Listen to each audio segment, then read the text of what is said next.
नमस्कार विद्यार्थी मित्रांनो,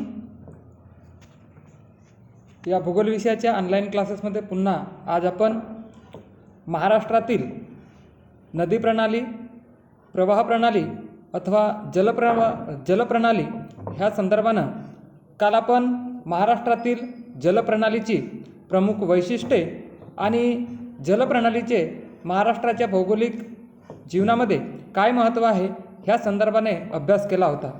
आज आपल्याला बघायचे आहे की महाराष्ट्रातील प्रमुख नद्या ज्या आहेत ह्या प्रमुख नद्या कोणकोणत्या आहेत आणि महाराष्ट्रातील या नद्यांचे वर्गीकरण जर आपण केलं तर प्रामुख्याने पूर्ववाहिनी नद्या आणि पश्चिम वाहिनी नद्या, यामध्ये पूर्ववाहिनी नद्यांमध्ये बंगालच्या उपसागराला येऊन मिळणाऱ्या नद्या आणि पश्चिम वाहिनी नद्यांमध्ये अरबी समुद्राला जाऊन मिळणाऱ्या नद्या, अशा दोन गटात आपण त्यांचे विभाजन करू शकतो। त्यापैकी महाराष्ट्रातून वाहणाऱ्या नद्यांमध्ये पूर्ववाहिनी ज्या नद्या आहेत यामध्ये वैनगंगा, वर्धा या दोन प्रमुख दक्षिण वाहिनी नद्यांचा उल्लेख केला जातो। तर भीमा, गोदावरी, कृष्णा, कावेरी या महाराष्ट्राच्या पठारी प्रदेशावरून वाहत जाऊन तिकडे आंध्र प्रदेश, तामिळनाडू या ठिकाणाहून पुन्हा बंगालच्या उपसागरापर्यंत वाहत जाऊन बंगालच्या उपसागराला त्या मिळत असतात। यामध्ये दक्षिण वाहिनी नद्यांमध्ये प्रामुख्याने दोन नद्यांचा उल्लेख केला जातो, त्यामध्ये वैनगंगा आणि वर्धा। तसेच पूर्ववाहिनी नद्या आणि पश्चिम वाहिनी नद्या, यामध्ये सुद्धा पूर्ववाहिनी नद्यांमध्ये पैनगंगा नदी ही महत्त्वाची नदी असून ही नदी महाराष्ट्राच्या विदर्भाच्या दक्षिण भागातून वाहत जातो। बुलढाणा जिल्ह्यातील अजिंठ्याच्या डोंगरांमध्ये या नदीचा उगम झालेला आहे। त्यानंतर या नदीची सुमारे लांबी जर आपण बघितली तर 500 किलोमीटर लांबी या नदीची असून ही नदी अकोला, परभणी, नांदेड आणि यवतमाळ या जिल्ह्यातून वाहत जाऊन वर्धा नदीला जाऊन मिळत असते। या नदीवर यवतमाळ जिल्ह्यामध्ये उमरखेड या ठिकाणी सहस्त्रकुंड नावाचा एक मोठा धबधबा तयार झालेला आहे। त्यानंतर महाराष्ट्रातील दुसरी महत्त्वाची नदी जी आहे त्या नदीला आपण म्हणतो गोदावरी नदी। गोदावरी नदीलाच दक्षिण गंगा या नावाने सुद्धा ओळखले जाते। या नदीचा उगम जो आहे हा उगम नाशिक जिल्ह्यातील सह्याद्री पर्वतात त्र्यंबकेश्वर या ठिकाणी झालेला आहे आणि महाराष्ट्रात या नदीची एकूण लांबी 670 किलोमीटर एवढी आहे। या नदीला दक्षिणेकडून दारणा, प्रवरा आणि सिंदफळा या नद्या येऊन मिळतात, तर उत्तरेकडून पूर्णा, प्राणहिता, इंद्रावती या नद्या येऊन मिळतात। गोदावरी आणि तिच्या उपनद्यांनी महाराष्ट्राच्या जवळपास 78,000 चौरस किलोमीटर क्षेत्र व्यापलेलं आहे, म्हणून या नदीला गोदावरी खोरे असेही म्हटले जाते। गोदावरी आणि तिच्या उपनद्या आर्थिकदृष्ट्या महत्त्वाच्या जरी असल्या तरी गोदावरी नदी सातमाळा, हरिश्चंद्र, बालाघाट, अजिंठा या दरम्यान वाहते आणि ही नदी नाशिक, अहमदनगर, औरंगाबाद, जालना, बीड, परभणी आणि नांदेड या जिल्ह्यातून वाहत जाऊन पुन्हा आंध्र प्रदेशात प्रवेश करते व पुढे ती बंगालच्या उपसागराला येऊन मिळते। गोदावरी व तिच्या नद्या आर्थिकदृष्ट्या महत्त्वाच्या तर आहेतच, या नद्यांनी आसपासचा प्रदेश मात्र सुपीकरित्या तयार केलेला आहे। गोदावरी नदीवर नाशिक जिल्ह्यामध्ये गंगापूर येथे दारणा नदीवर दारणा धरण, प्रवरा नदीवर भंडारदरा धरण, सिंदफणा नदीवर सिंदफणा धरण आणि दक्षिण पूर्णा नदीवर एलदती व सिंदेश्वर धरण, तर औरंगाबाद जिल्ह्यामध्ये गोदावरी नदीवर जायकवाडी नावाचे मोठे धरण तयार करण्यात आलेले आहे। या नदीखोऱ्यांच्या जलसिंचनाचा विकास झाल्यामुळे या भागामध्ये प्रामुख्याने ऊस व इतर पिकांची मोठ्या प्रमाणात लागवड केली जाते। त्यानंतर महत्त्वाची जी नदी आहे ती म्हणजे भीमा नदी। हरिश्चंद्र,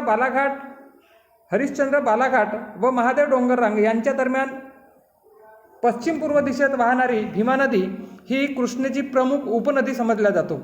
भीमा नदी सह्याद्री पर्वतात पुणे जिल्ह्यात भीमाशंकर या डोंगरांमध्ये उगम पावते। भीमा नदी ही महाराष्ट्रात उगम पावून कर्नाटक या राज्यातून वाहत जाऊन आंध्र प्रदेशात रायचूर जवळ कृष्णा नदीला मिळत असते। या नदीची महाराष्ट्रात एकूण लांबी जर आपण लक्षात घेतली तर 450 किलोमीटर लांबी महाराष्ट्रात आहे.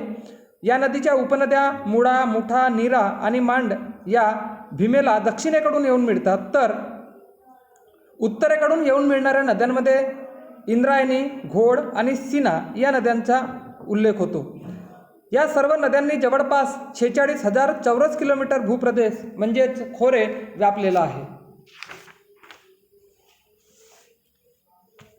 पंढरपूरजवळ भीमा नदीचे पात्र जे आहे हे चंद्रकोरीसारखे दिसत असल्यामुळे तिला चंद्रभागा याही नावाने ओळखले जाते. भीमा नदीच्या खोऱ्यांमध्ये भीमाशंकर, देहू, आळंदी, पंढरपूर, तुळजापूर इत्यादी बहुतेक धार्मिक स्थळांची निर्मिती या नदीच्या काठावर झालेली आहे. तसेच पुणे, अहमदनगर, सोलापूर हे महाराष्ट्रातील प्रमुख महत्त्वाची शहरांचा सुद्धा विकास या नदीच्या काठावरच झाल्याचे आपल्याला दिसून येते. भीमा नदीवर उजनी धरण, मुळा नदीवर खडकवासला धरण, मुठा नदीवर मुळशी धरण, घोड नदीवर घोड प्रकल्प आणि नीरा नदीवर वीर भाटघर धरणे पाटबंधारे योजना महत्त्वाच्या तयार करण्यात आलेल्या आढळतात. त्यानंतर महत्त्वाची जी नदी प्रणाली आहे ती म्हणजेच कृष्णा नदी प्रणाली. कृष्णा नदी ही सातारा जिल्ह्यात सह्याद्री पर्वतात महाबळेश्वर येथे उगम पावते आणि ही नदी महाराष्ट्र, कर्नाटक, आंध्र प्रदेश या ठिकाणाहून वाहत जाऊन बंगालच्या उपसागराला पुढे मिळत असते. या नदीची लांबी 282 किलोमीटर आहे आणि कृष्णेची भीमा ही महत्त्वाची उपनदी समजल्या जातो. सातारा जिल्ह्यामध्ये माहुली येथे कृष्णा आणि वेण्णा या नद्यांचा संगम होतो, तर कराड या ठिकाणी कृष्णा आणि कोयना या दोन नद्यांचा संगम होतो. कृष्णा नदीचे खोरे व कृष्णा नदीच्या उपनद्या सांगलीजवळ हरिपूर येथे कृष्णेला वारणा आणि कुरुंदवाडजवळ पंचगंगा नदी येऊन मिळत असतात. कृष्णा नदीवर सातारा जिल्ह्यात वाईजवळ घोम धरण, कोयना नदीवर कोयना धरण, वारणा नदीवर चांदोली धरण, भोगावती नदीवर राधानगरी धरण, दूधगंगा नदीवर कडमावाटी येथे धरणे बांधण्यात आलेली आढळतात. तर ही झाली पूर्ववाहिनी नद्या. आता महाराष्ट्रातील पश्चिम वाहिनी नद्या कोणत्या? तर महाराष्ट्राच्या भौगोलिक क्षेत्रफळांचा किंवा भौगोलिक क्षेत्रांचा जर आपण अभ्यास केला, भौगोलिक रचनेचा जर अभ्यास केला, तर महाराष्ट्राचा भूभाग हा त्रिकोणाकृती असून महाराष्ट्राचा उत्तरेकडील भाग हा उंचीने जास्त आहे आणि दक्षिणेकडे मात्र मंद उताराचं स्वरूप आपल्याला दिसून येतो. या भौगोलिक रचनेच्या किंवा भूरचनेच्या आधारेच या ठिकाणी प्रवाह प्रणाली आणि नद्यांचा विकास सुद्धा झालेला आहे. त्यामुळे महाराष्ट्राच्या भूप्रदेशावरून वाहणाऱ्या ज्या बहुतेक नद्या आहेत ह्या बहुतेक नद्या उत्तरेकडून दक्षिणेकडे अथवा पश्चिमेकडून पूर्वेकडे वाहताना आपल्याला आढळतात, कारण त्या भूभागाचा उतार त्या दिशेनं असल्यामुळे. परंतु महाराष्ट्रातील पश्चिम वाहिनी नद्यांमध्ये दोन नद्यांचा महत्त्वाचा उल्लेख केला जातो, ते म्हणजे नर्मदा आणि तापी नदी. नर्मदा ही नदी मध्य प्रदेशातील अमरकंटक डोंगरात उगम पावून पश्चिमेस अरबी समुद्राला येऊन मिळते. या नदीचा जास्तीत जास्त प्रवाह हा गुजरात आणि मध्य प्रदेश या दोन राज्यांमधूनच वाहतो, परंतु महाराष्ट्रात 54 किलोमीटरच्या प्रदेशातून ती वाहत असते. म्हणजे महाराष्ट्रात नर्मदा नदीची लांबी 54 किलोमीटर एवढी आढळते. तर दुसरी जी महत्त्वाची नदी आहे ती आहे तापी. उत्तर महाराष्ट्रातून वाहणारी ही नदी सातपुडा पर्वतात पूर्वेस मध्य प्रदेशातील तापी नदीत उगम पावते व पश्चिमेकडे वाहत जाते. ही नदी जळगाव, धुळे या जिल्ह्यातून वाहत जाऊन गुजरातमध्ये प्रवेश करतो, नंतर अरबी समुद्राला जाऊन मिळत असते. महाराष्ट्रात तापी नदीची जी लांबी आहे ही तापी नदीची लांबी 208 किलोमीटर आहे आणि तापी नदी ज्या भागातून वाहतो तो पूर्णपणे भाग हा खचदरीचा असून ही नदी खचदरीतून वाहते. या नदीने खोल दरी निर्माण केले असून अनेक उपनद्यासुद्धा या नदीला येऊन मिळत असतात. तापीला उत्तरपूर्णा, वाघूर, गिरणा, मांजरा, बुराई इत्यादी नद्या येऊन मिळतात. काटेपूर्णा, मोरणा, नळगंगा या नद्यासुद्धा उत्तरपूर्णा नदीच्या सहाय्यक नद्या समजल्या जातात.